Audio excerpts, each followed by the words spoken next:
Hi learners, welcome to my YouTube channel. So today we'll start with part 4, that will be 7.2 exercise. We are going to continue with it. So 270 men were to finish a piece of work in 14 days, but some men fell sick and the remaining men could complete the work in 21 days. And you have to see that how many men fell sick. So first thing, we are going to prepare a table, that is the number of men and number of days. So men, we can consider number of men as X and number of days as Y. So this is going to be, this is 270. So here you will write here 270 and this is 14 days. So this is going to be 14. But some men fell sick and the remaining work will men could complete the work in 21 days. So here will be 21 and we don't know X2s because this is X. This should be X1, X2, Y. So Y1 and Y2.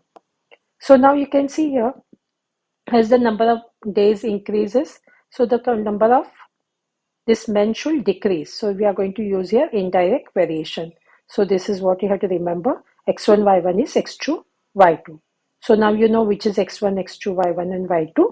So just plug in the values here. This X2 we don't know and this Y2 is 21. Now this is the same, we'll write it here. But now this is 21, so you have to divide it by 21, that is X2. So after simplifying, we get 182 is X2. But they have asked here how many men fell sick. So what will we do? The total were 270. From there, you are going to subtract this 180. That is going to be 90 men. So we can say, therefore, 90 men fell sick. A person has money to buy 42 suitcases at the rate of rupees 500 each. If the cost per suitcase is increased by rupees 100, how many suitcases will he be able to buy now? So again, we'll prepare this table, that is the number of suitcases and the cost.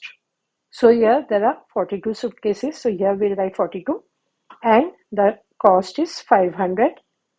So if the cost per suitcase is increased by rupees 100, so this was 500, increasing by 100 means this is going to be 500 plus 100. That is going to be 600 here. And we don't know the number of suitcases here. So this is X, so this should be X1, this will be X2. Y here, so this will be Y1 and this is going to be Y2. So again here, we are going to use the inverse variation. Here the number of suitcases, the cost is increasing.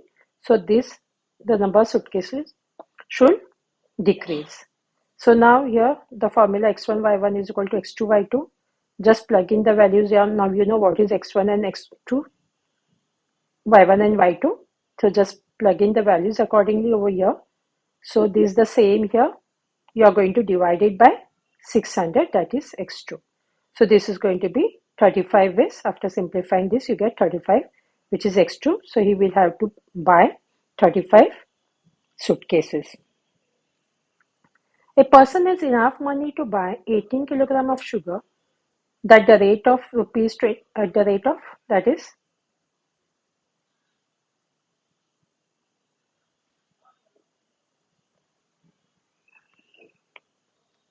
rupees 25 per kilogram, and if the price of sugar is reduced by rupees 5, that is per kilogram, how many kilograms of sugar can he buy now? So again, we'll prepare a table over here, that is the weight of sugar and the cost. So that is 18 kilogram of sugar here, and that is the cost is 25 per kilogram. So if the price of sugar is reduced by 5 per kilogram, so from 25 you are going to minus 5, which is going to be 20. So we don't know how many kilograms of sugar can this said. This one, we don't know the weight of this one, so that will be going to be X2. So this is X, so this should be X1 and this will be X2. This will be Y1 and this will be Y2. So now what we can see, this the cost is decreasing. So here the weight should increase. So we are going to use here the indirect variation, this formula. So just now you know what is X1 and Y1, X2 and Y2. So just plug in the values here. So now this will be here, this will get divided, that is X2. So after simplifying this, you get 45 by 2, which is going to be 22.5, which is x2. So you will say he can buy 22.5 kilogram sugar. If 15 pipes can fill a water tank in 4 hours, how long will 12 similar pipes take to fill the same tank? And how many pipes will be required if the tank is to be filled in 3 hours?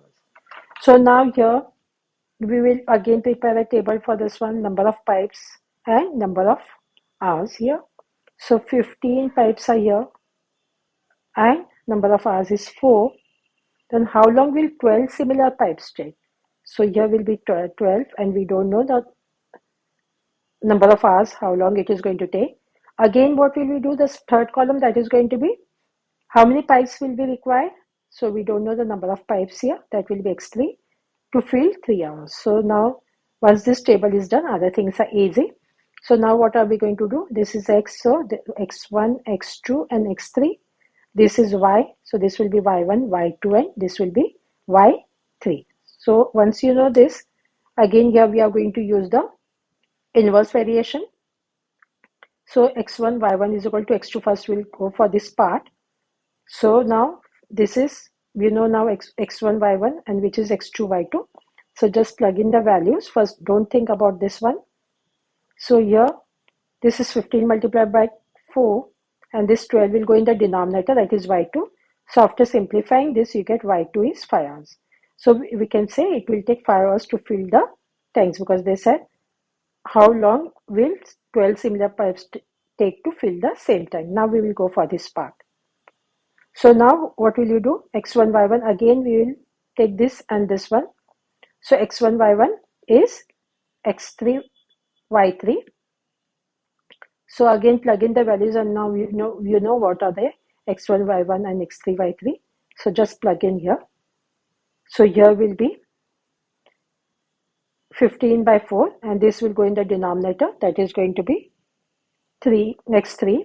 So after simplifying this, we get this is as 20. So it will take 20 pipes to fill in 3 hours. So now we got this as well as this one. A car traveling at a speed of 60 km per hour takes 15 hours to complete a journey.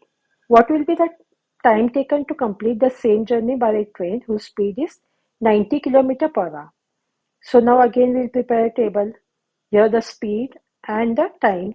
So this will be x and y. The speed is 60 and it takes 15 hours. And now what will be the time? We don't know the time. So this will consider y2 to complete the same, whose speed is here 90. So here again we will be here, as the speed increases means the time is going to decrease. So you will use the indirect variation.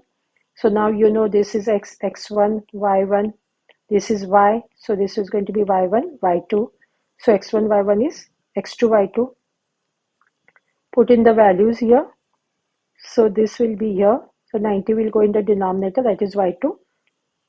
So after simplifying this, we get y2 is 10. So therefore it will take 10 hours to complete the journey. A train is moving at a speed of 100 km per hour. It takes 18 minutes to reach a station. What should be its speed if the train wants to reach the station in 15 minutes? So again, we'll prepare a table here, the speed and the time. So the speed is 100. It takes 18 minutes. So the time it takes is 18 minutes to reach a station. And what should be its speed? So we don't know the speed over here. And it takes 15 minutes here. So 15 should be here. So this is x. So this should be x1. This will be x2. This is y. So this will be y1 and y2.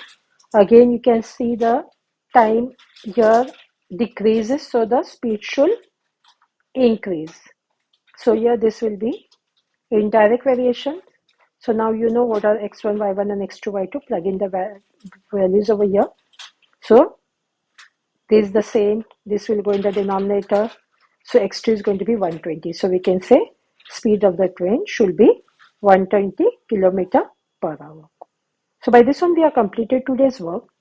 Do like and subscribe to my channel so you get the notification of other parts. Thank you.